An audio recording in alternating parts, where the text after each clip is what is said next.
Hey everyone, welcome to I Totally Love It. My name is Susan, and today I'm in week 3 of hashtag a Woodland Steampunk Spring. This is a collaboration hosted by Stacy at Crafty Dragon Creations and Karin at Creative Paper Artisan, and they have come up with 2 mega kits. Stacy's is called Steampunk Woodland, and Karin's is called Steampunk Forest. And they are huge. If you've been following along, you've seen all the papers. And like I said, we are in week 3. Week 3, it says 7 ideas, but we had one who had to drop out. So you'll get 6 ideas for journal covers. And that's what we're doing today. And of course, I'm pulling up the rear at the end of the week on Wednesdays, but you can go back and catch Stacy and Karin on Sunday's video, Teri at Sweet Pea Papers on Monday, Tracy at Lottie's Magic Attic, and Santhini Creates on Tuesday. And then we would love for you guys to join in for the rest of the week. And there is a drawing at the end, and to participate in the drawings, it says drawings, you need to subscribe to each collaborator's channel. You need to like each collaborator's video posted. You need to comment on each video. And you can earn extra points to get your name in the drawing twice. If you post your finished journal pics with hashtag a Woodland Steampunk Spring by April 30th, 2025 in both Stacy and Karin's Facebook groups. All right. So I think that covers all the dotted my I's, crossed my T's. So there are freebies every week, and and there's a freebie from Stacy and a freebie from Karin. And let me make sure I get this right. Okay, so from Karin, this is my freebie, and you can put this on your cover. It would be like this. I've shrunk mine to 5 by 7 because I think I'm going to use this on my cover. In addition to this digital, and this digital belongs to, I don't believe it was mine. Let's see. Hang on, and I will tell you. No, it is mine. Haha, surprise. It was mine. And but there are, like I said, other covers choices here for both your freebies. And but you have to get these in everyone's Facebook group. So there's a link tree below, has everyone's links. If you've just joined in, you have time to catch up. And yeah, so here's my plan. Let's go ahead and get into it. I also pulled out this freebie from week 3. I believe this is Teri's over at Sweet Pea Papers. So you'll have to go to her Facebook group to get this one. But these 2 are mine, so you'll find those in my Facebook group, Junk Journal Madness. And I want to use this, and I want to use this on the inside. And I want to get this in there somehow. Plus, I have extra leftover. Well, not leftover. These were some misprints, like it printed great. Well, okay, that one I printed on purpose that way. Okay, this one had purple, so I was like, well, I'll try to use it in a different way. Same thing here. This one, purple. I had to reprint those. So when I was running out of ink. Okay, and then I had this one left. I have this left. Okay, and then of course I still have some die cuts that I did not cut out from last week. Okay, so let's talk about the actual journal base. My decision is to use a cereal box. Now, originally I had cut this one, but this is only 1 1/4. No, let's see, 1 3/4 inch spine. And if you recall, if you've been here, I have 4 signatures, so I needed a bigger cereal box. So thus came along the Rice Krispie box, which has like 3 1/4 inches. So I've cut it down. I just used a craft knife. Used that one, and I used that one. And I would recommend a metal ruler because it every time I use a plastic one, it always like, wants to sidetrack on top of the plastic. And, use your ruler to make your measurements. Mine is 9 inches tall, and it is, let's see, about 6 inches wide with like I said, a 3¼ inch spine. I did have it 7, and I kept cutting it and cutting it because the cover was passing the papers by a lot. So I just kept trimming it until I was satisfied. So that'll fit 4 signatures very nicely. And we'll get into the binding in next week's video. But for today, we're going to cover this. Now, sometimes I put fabric on this and paper on the inside. We have so many great covers that I wanted, covers that are digitals that I wanted to use those. And so I'm going to do some, actually, I don't think I've done this before. Now, some people will take gesso and kind of cover this up. My papers are thicker copier paper, so I don't think I'll have the problem of seeing this come through. If you're using fabric, I have done it with fabric before, and my fabric was thin, and I could see the print. So, you might check it before you get busy into doing stuff. You could use gesso. Mine is kind of chunky, so I have to water it down. I think I'm just going to stick with Mod Podge though, because I think my paper is a thicker paper. I have 24-pound and 28-pound paper that I've used for pretty much most of the digitals. And I think I'm just going to put a layer, and it's almost going to be kind of a collage because this, let me get my main, obviously that's a lot smaller than that. So I'm going to cut it down the middle, and some of this may get covered up, but you'll see the green, and we'll figure out something to do. I do have some fabric I could use to cover the spine. I've been thinking about this, but I like, here's some green, I really want to do this collage with the paper. So I can even go this way. So, if you can't get all your papers in there, or you have, like myself, I have, an ink shortage, and you have one side that's printed on, you just don't throw it away. You can figure out another use for it. So I'm going to figure out how to get this on there along with all these other leftover bits, and like I think that'll fit on there. If I trim that down, cut it out. So we'll see if that works for me. But yeah, I think that's what I'm going to do. I do put this on fast forward because otherwise this will be a really long video. And so I'll put that on, and I'll put a little bit and put some paper because it's Texas and I've got the fan going already. And I don't want it to dry out. So do a little bit and, put some paper. And I think what I'm going to do is have the paper like overlap from the front. And then that way, those pieces that are overlapped, when I get to the inside, I can get, all right, where is it? Where's my little owl? Anyways, the one with the owl, and get them like, glued in there, covering up all those little folded over pieces from the front. I hope that's clear as mud. But yeah, so, and if you've never done a cereal box before, I'm going to reach for another one up here. My husband saves these for me. My teenager eats plenty of cereal. But one of these has the glued seam. This is the side you're going to want to open up. And yeah, and also save these little bits right here. They are tap shaped. Not every box though, but some of them, they're tap shaped. Okay, so I guess sit back, relax, enjoy some tunes, and let's get cracking.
All right, guys, I love how it turned out. Cut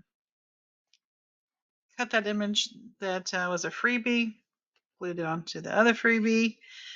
This was a journal page that I had misprinted. Was it misprint? I don't remember. No, it wasn't. I think I had intended to put it on the front. So I used that on the back cover instead. And on the inside, took that other freebie that was from, I believe it was from Karen's creations. And yeah, put that on the inside. I love how it turned out. And so now I've got a journal that's ready to be bound to the um, signatures that I have. I have 4 signatures, so I've got to figure out my layout there and get that sewn in. But that's the next video. So I guess I'll see you next week. Don't forget to go check out that link tree below with everyone's links. It's YouTube channels, shops, Facebook groups, and Instagrams. So don't forget to go check that out and go see how everyone else made their cover for their journal. All right, guys, I appreciate you and your time. Don't forget to like, comment, and subscribe, and I'll see you in the next one. Until then, bye-bye.